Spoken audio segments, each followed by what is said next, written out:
Hello दोस्त, analysis करते हुए छठा आरआरबी के आसपास आ चुके हैं। आरआरबी अहमदाबाद कट ऑफ और कम्युनिटी वाइज कितना कैंडिडेट यूआर में क्वालिफाई किए, एससी एसटी ओबीसी ईडब्ल्यूएस का डाटा के साथ आएंगे। और स्पेसिफिक कट ऑफ जो हमने बनाया था वो लगभग सही रहा है। यूआर और ईडब्ल्यूएस का तो फिट हो गया, बाकी का जितना बोला था उससे कम ही रहा। तो कोई ठीक ठाक मतलब अनुमान तो है, लेकिन एग्जैक्ट तो नहीं हो सकता जैसा लोगों का कंप्लेन है। और दूसरा लोगों का है कि तैयारी की CBT 2 अब क्या करें इतना कम समय में। देखिए CBT 2 में CBT पार्ट ए तो आपका CBT 2 का तैयार ही होगा, क्योंकि आपने जो CBT 1 में दिया है वही CBT 2 में देना है। बस कुछ सिलेबस के टॉपिक आगे पीछे हैं, किसी में ज़्यादा है किसी का वेटेज कम है। लेकिन पार्ट बी नया जुड़ा है, पार्ट बी क्लियर कीजिए। अभी भी कह रहा हूँ मौका है, कैंडिडेट बहुत नहीं है और बहुत जो क्वालिफाई पे किए हैं उनके लिए थोड़ा सा इशू होगा। तो मैंने देखिए आपको क्वालिफाई भर के लिए सारे ट्रेड के लिए, ट्रेड क्या होता है, इलेक्ट्रीशियन आपको पता है, और इलेक्ट्रीशियन की पूरी ग्रुप होती है। तो इलेक्ट्रीशियन के पूरी ग्रुप के लिए हमने एक बना रखा है, बहुत रिजनेबल प्राइस है और रेलवे लाइफ का अपना है। बहुत सारे क्वेश्चन है, बहुत सारे आपका खाली पढ़ना है। इसमें से सही से पढ़िएगा तो आपका ये कंपोनेंट तैयार हो जाएगा, ये आपका तैयार हो जाएगा। मैकेनिकल ऑटोमोबाइल में थोड़ा कम है, हालांकि फिर भी मैंने देखिए डीजल मैकेनिक का ले रखा है, एयर कंडीशनिंग का ले रखा है, हीट इंजन का ले रखा है, फीटर का ले रखा है, टर्नर का ले रखा है। उसके बाद और में बात करेंगे वो सबसे लोगों को कठिनाई है इलेक्ट्रॉनिक्स का, रेडियो एंड टीवी मैकेनिक्स का।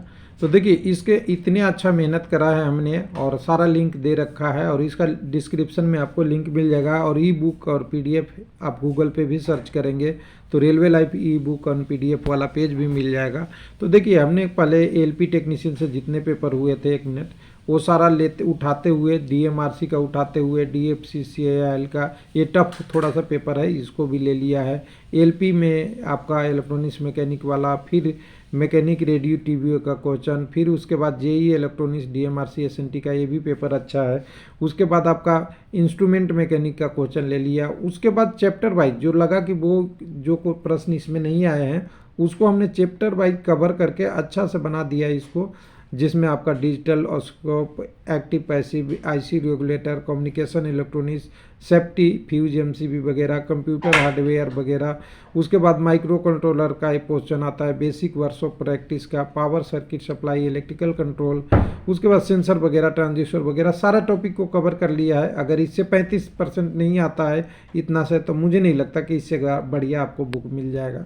बाकी आप देख लीजिएगा अपना कंसेप्ट, 35% लाना आपका उद्देश्य है। ITI के ट्रेड बुक पढ़ लेते हैं, वहाँ से भी आ जाएगा। आप कोई बेसिक चीज़ें से भी पढ़ लेंगे तभी आ जाएगा 35%, लेकिन आपको पढ़ना पड़ेगा।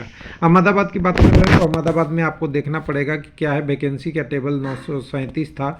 अब 937 के लिए जितने लोगों को लेना था उसका ब्यौरा हम लेके आ रहे हैं। और कटअप की बात करेंगे तो हमने एक्सपेक्टेड किया था 75 में से, जो कटअप 40 से 45 में के लिए UR के लिए, अगर उसको हम 100 में कन्वर्ट करते हैं तो आता है 53 से 60 के रूप में, और कटअप आया है 54। तो मैं कह सकता हूं कि जो हमने कटअप बताया था वो बिल्कुल UR के लिए अहमदाबाद में सही है। UR में हमने उसके बाद EWS का 30 से 35 हमने बात किया था, 30 से 35 के बीच में ही कटअप है, 40 है। अगर 100 के टर्म में देखेंगे तो बिल्कुल वही कटअप है। लेकिन अगर बात करेंगे SC ST EW आपका OBC का, तो जितना हमने कटअप का अनुमान मिनिमम लगाया था और मैक्सिमम लगाया था उससे नीचे ही है। और ख़ास करके सबसे नीचे SC कम्युनिटी में है, ST कम्युनिटी में नीचे है। इस बार चला गया है कटअप, बढ़िया है। OBC में हमारे अनुमान से 6-7 नंबर कम, और यहाँ भी 4-5 नंबर SC में भी कम मेरे अनुमान से गए हैं। 36 है, 28 और 41 है। तो कुल मिला के चलिए कैंडिडेट को दिक्कत नहीं हुआ। और हर PDF बनाए थे, हमने कहा था वो लोअर साइड चांस मोर है। हर वीडियो में जो वीडियो में हमने देखे होंगे उनको पता है EWS का लोअर और होगा, इससे भी कम होगा। तो बिल्कुल कम मिला, क्वालिफाई आपको एकदम बिल्कुल मिला है। तो एकदम जो डाटा था उसके हिसाब पे बनाया था। अब चलते हैं आगे की बात करते हैं। अब क्या है, टोटल इनको 937 पोस्ट के लिए 14,055 लेने थे, लिए कितने हैं 13,005, यानी 1,050 कैंडिडेट कम लिए हैं। उसका कारण है EWS। EWS में 875 लोगों ही क्वालिफाई किए हैं, 625 लेना था। और EWS में कंडीशन है कि पास होने वाले कैंडिडेटों की संख्या 50 से 40% के 40 से 50% के बीच ही है, बाकी क्वालिफाई नहीं कर पा रहे हैं 40% नंबर पे। अब बात करेंगे EUR में मात्र 555 कैंडिडेट हैं जिनका EUR से अप्लाई किए हैं, बाकी 2721 कैंडिडेट अप्लाई किए हैं, AC से क्वालिफाई कर गए, 741 EUR में गए हैं। 1215 कैंडिडेट AC में से 210 कम से कम EUR में गए हैं 1215 में, और 7639 कैंडिडेट OBC से क्वालिफाई किए हैं। इसमें से करीब 4000 कैंडिडेट EUR में क्वालिफाई किए हैं। और EWS में 875 में से कितना क्वालिफाई है बता नहीं सकते, क्योंकि वो अपनी कोटा का भी पूरा वैकेंसी को जितना लेना था उतना ही नहीं क्वालिफाई हुए, 1050 कम से कम खाली छोड़ दिए सीट को।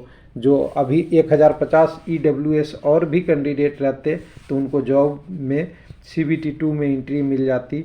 तो जो कैंडिडेट EWS में क्वालिफाई नहीं कर गए हैं तो घर बैठ के पछता रहे होंगे कि मैं 40 नंबर ही क्यों नहीं ला पाया नॉर्मलाइजेशन के बाद 100 में। तो ये देखिए, क्योंकि उनके नंबर आए होंगे नेगेटिव स्कोर होने के कारण से कम हो गया होगा। तो ये रहा अहमदाबाद का डिटेल। तो कुल मिला के आप PDF भी पढ़िए, देख लीजिएगा, लिंक यहाँ से भी मिल जाएगा और नीचे से भी मिल जाएगा। जहाँ से लिंक मिल जाएगा डिस्क्रिप्शन से ले लीजिए या सर्च करके ले लीजिए, लेकिन आपको पढ़िए, थोड़ा सा इसको क्लियर कीजिए ना। फिर जैसे अभी हुआ कि क्वालिफाई पे बहुत लोग छूट गए, तो पार्ट B में नॉट क्वालिफाई पे 35% नहीं लाने में भी होंगे ऐसे ही, और वो सब के लिए ज़रूरी है, ध्यान दीजिएगा। यहाँ तो SC ST OBC का रिलैक्स मिलता है नंबर, लेकिन यहाँ पे 35% सब के लिए है, UR SC ST ABD सब के लिए। तो यहाँ ध्यान रखिएगा। थैंक यू, धन्यवाद।